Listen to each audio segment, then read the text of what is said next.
వందే మాత్రం. నేను మీ journalist Navatha. Welcome to our political.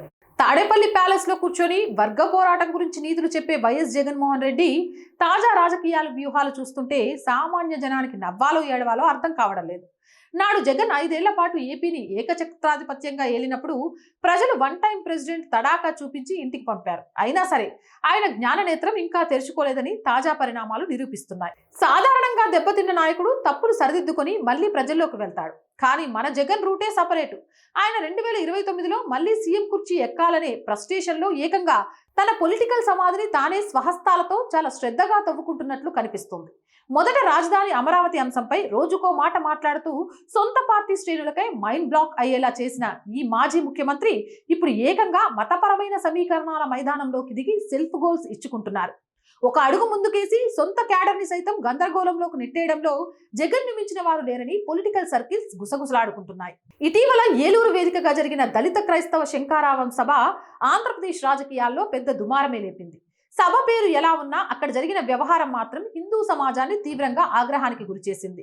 ఈ సభ సాక్షిగా హిందూ మతాన్ని, హిందూ దేవుళ్ళైన శ్రీరాముణ్ణి, కృష్ణుణ్ణి చాలా దారుణంగా అవహేళన చేస్తూ కొందరు వ్యాఖ్యలు చేశారు. అందులో ముఖ్యుడు యూట్యూబర్ ప్రశ్న రావణ్ అలియాస్ జోసఫ్. ఈయన హిందూ దేవుళ్లపై విషం చిమ్మడమే కాకుండా నక్సలిట్ హిడ్మా సాయుధ పోరాటాన్ని పరోక్షంగా సమర్థించారనే ఆరోపణలు ప్రస్తుతం జైల్లో ఊచలు లెక్కబెడుతున్నాడు. అయితే ఇక్కడే అసలు ట్విస్ట్ ఉంది. హిందూ సమాజాన్ని బూతులు తిట్టే ఇటువంటి హిందూ బైటర్స్ కు ఆయనకున్న పేపర్ ఛానల్ ద్వారా స్క్రీన్ స్పేస్ ఇచ్చి పెద్ద ఎత్తున ప్రచారం కల్పించి పరోక్ష మద్దతు ప్రకటించారు. దీనికి తోడు నిత్యం సోషల్ మీడియాలో హిందూ వ్యతిరేక వ్యాఖ్యలు చేసే నటుడు ప్రకాష్ రాజ్ కూడా తోడయ్యాడు. కోర్టులు బెయిలిస్తున్నా కూటమి ప్రభుత్వం రావణ్ణి కావాలనే వేధిస్తుందంటూ ప్రకాష్ రాజ్ ఓ వీడియో వదిలితే దాన్ని జగన్ సొంత మీడియా నెత్తిన పెట్టుకొని ఊరేగింది.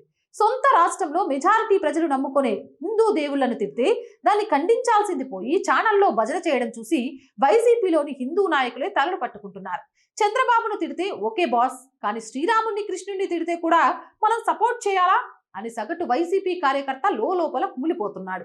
జగన్ కి అత్యంత సన్నిహితంగా ఉంటూ చంద్రబాబును తిట్టే ఓ జర్నలిస్ట్ సైతం ఈ మతపరమైన దూషణను తట్టుకోలేకపోయారంటే పరిస్థితి ఎంత దారుణంగా ఉందో అర్థం చేసుకోవచ్చు. సాధారణంగా దేశంలో ఉత్తరాదితో పోలిస్తే దక్షిణాదిన, ముఖ్యంగా ఆంధ్రప్రదేశ్లో మత రాజకీయాలు నడవవు. ఇక్కడ ప్రజలు కులాలను చూస్తారేమో గానీ మతాన్ని బట్టి ఓట్లు వేసే సంస్కృతి చాలా తక్కువ. గతంలో జగన్మోహన్ రెడ్డి గారు క్రిస్టియన్ అయినా సరే, ఆయన ప్యాలెస్ లో బైబిల్ పట్టుకున్నా సరే ప్రజలు కేవలం రాజకీయ నాయకుడిగానే చూసి 151 సీట్లు ఇచ్చి గెలిపించారు. ఆయన హయాంలో అంతర్వేది రథం తగలబడినా, రాముడి విగ్రహాలు తలలు నరికినా అది జగన్ చేయించలేదని, ఏదో ఆకతాయిల పని అని చాలా మంది సర్దుకున్నారు. కానీ ఇప్పుడు సీన్ మారింది. ఎప్పుడైతే జగన్ రెడ్డి గారు పబ్లిక్ గా హిందూ దేవుళ్లను దూషించే రావణ్, ప్రకాష్ రాజ్ లాంటి వాళ్ళను మోసుకు వెళ్లడం మొదలు పెట్టారో అప్పటి వరకు నిమ్మకు నీరెత్తినట్లుగా ఉన్న ఏపీ హిందూ సమాజం ఒక్కసారిగా అలర్ట్ అయింది. మేము ఎవరి మతాన్ని ఏమి అనడం లేదు కదా, మరి మా దేవుళ్లను బూతులు తిడుతుంటే ఈ మాజీ సీఎం గారు తన సొంత ఛానల్లో ఎందుకు ప్రమోట్ చేస్తున్నారు అనే ప్రశ్న ప్రతి హిందూ గుండెల్లో మొదలైంది. ఫలితంగా ఏపీ చరిత్రలో ఎన్నడూ లేని విధంగా హిందూ పోలరైజేషన్ కు జగన్ గారే స్వయంగా బాటలు వేస్తున్నారు. జగన్ రెడ్డి గారికి వ్యతిరేకంగా హిందూ సమాజం అంతా ఏకమయ్యేలా చేయడంలో ఆయన వ్యూహాలు అద్భుతంగా పనికొస్తున్నాయి. థ్యాంక్స్ టు జగన్ సార్ అంటున్నారు. ఈ మొత్తం ఎపిసోడ్ లో జగన్ గారు పవన్ కళ్యాణ్ ని టార్గెట్ చేయాలని ఒక స్కెచ్ చేశారు. ఇటీవల సాయి కృష్ణ ఉదాంతాన్ని అడ్డం పెట్టుకుని పవన్ కళ్యాణ్ కు వ్యతిరేకంగా కాపు సామాజిక వర్గాన్ని రెచ్చగొట్టాలని జగన్ వేసిన ప్రయత్నం నవ్వుల పాలైంది. గతంలో లాగా కాపు నాయకులతో ప్రెస్ మీట్లు పెట్టించి పవన్ ని తిట్టిస్తే కాపులంతా వైఎస్ఆర్సీపీ వైపు వస్తారని జగన్ భ్రమపడ్డారు. కానీ ఆ చాప్టర్ ఎప్పుడో క్లోజ్ అయిపోయిందని ప్యాలెస్ పిల్లలకు ఎవరు చెప్తారు? ప్రస్తుతం ఏపీలో విచిత్రమైన పరిస్థితి నెలకొంది. ప్రత్యర్థులు పవన్ కళ్యాణ్ ని తిట్టే క్రమంలో ఆయనను హిందుత్వాన్ని కలిపి తిడుతున్నారు. అంటే పవన్ కళ్యాణ్ ని విమర్శిస్తూనే హిందూ దేవుళ్లను కూడా లాగుతున్నారు. దీనివల్ల పవన్ కళ్యాణ్ ఇమేజ్ 2024 ఎన్నికల కంటే ఇప్పుడు 100 రెట్లు పెరిగిపోయింది.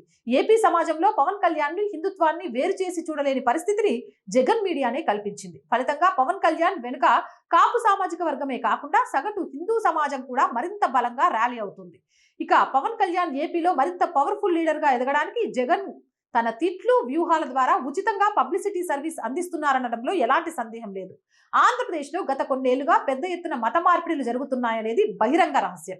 డబ్బు ఆశ చూపించో మరో రకంగానో క్రైస్తవ మిషనరీలు ఇక్కడ గ్రామాన విస్తరిస్తున్నాయని అందరికీ తెలుసు. ఎవరి మతాన్ని వారు ప్రచారం చేసుకుంటే ఎవరికి అభ్యంతరం లేదు. కానీ దళిత క్రైస్తవులు అంటూ కొత్త రాగం అందుకొని దళితులకు అన్యాయం జరిగిందని చెబుతూనే మళ్ళీ మత మార్పిడులను ప్రోత్సహించడం వెనుక ఉన్న అసలు కుట్రలను ప్రజలు గమనిస్తూనే ఉన్నారు. కేంద్ర ప్రభుత్వం విదేశీ నిధుల నియంత్రణ చట్టాన్ని కఠినతరం చేస్తే ఇక్కడ క్రైస్తవ సంస్థలు ఎందుకు గగ్గోలు పెడుతున్నాయో సామాన్యుడికి కూడా అర్థమవుతుంది. విదేశాల నుంచి వచ్చే వందల కోట్ల రూపాయల నిధులను సమాజ సేవకు కాకుండా కేవలం హిందూ మత మార్పిళ్లకు, హిందూ మతంపై విషం చిమ్మడానికి వాడుతున్నారనే నిజాన్ని ప్రజలు గ్రహిస్తున్నారు. చర్చిలు కట్టుకోవడానికో, ప్రార్థనలు చేసుకోవడానికో ఎక్కడా అభ్యంతరాలు లేవు. కానీ ఆ నిధులపై ఇతర మతాలపై దాడులు చేయడాన్ని ఏ సమాజం అంగీకరించదు. ఏదేమైనా 2029లో ఎలాగైనా అధికారంలోకి రావాలనే జగన్ ఆరాటం, ఆవేశం చూస్తుంటే ఆయన రాజకీయంగా ఆత్మహత్య సదృశ్య నిర్ణయాలు తీసుకున్నట్లు స్పష్టమవుతుంది. హిందూ దేవుళ్లను దూషించే వాళ్ళను నెత్తిన పెట్టుకోవడం, పవన్ కళ్యాణ్ ను తిట్టే క్రమంలో హిందూ సమాజాన్ని దూరం చేసుకోవడం ద్వారా జగన్ తన సొంత పొలిటికల్ కెరీర్ కు ఎండ్ కార్డ్ రాసుకుంటున్నారు. మత విద్వేషాలను రెచ్చగొట్టే వాళ్లకు వైఎస్ జగన్ ఇస్తున్న మద్దతు ఆయన పతనానికి పరాకాష్ట. ఇప్పటికైనా ప్యాలెస్ గోడలు దాటి క్షేత్రస్థాయిలో హిందూ సమాజంలో వస్తున్న మార్పులను జగన్ గమనించకపోతే వచ్చే ఎన్నికల్లో వైఎస్ఆర్సీపీకి సింగిల్ డిజిట్ సీట్లు రావడం కూడా గగనమే అవుతుంది. జగన్ తన చేతులతో తానే తవ్వుకుంటున్న ఈ రాజకీయ గోతిలో చివరికి ఆయనే పడక తప్పదు. అవునంటారా కాదంటారా? మీ అభిప్రాయం కామెంట్ చేయండి. అండ్ మోర్ వీడియోస్ కోసం our group of channels, our voice, our political, our Samskriti channels ని వెంటనే సబ్స్క్రైబ్ చేయండి. అలాగే కంటెంట్ బాగుంది అనిపిస్తే లైక్ చేయండి, షేర్ చేయండి. మీ అభిప్రాయం ఏదైనా కామెంట్ చేయండి.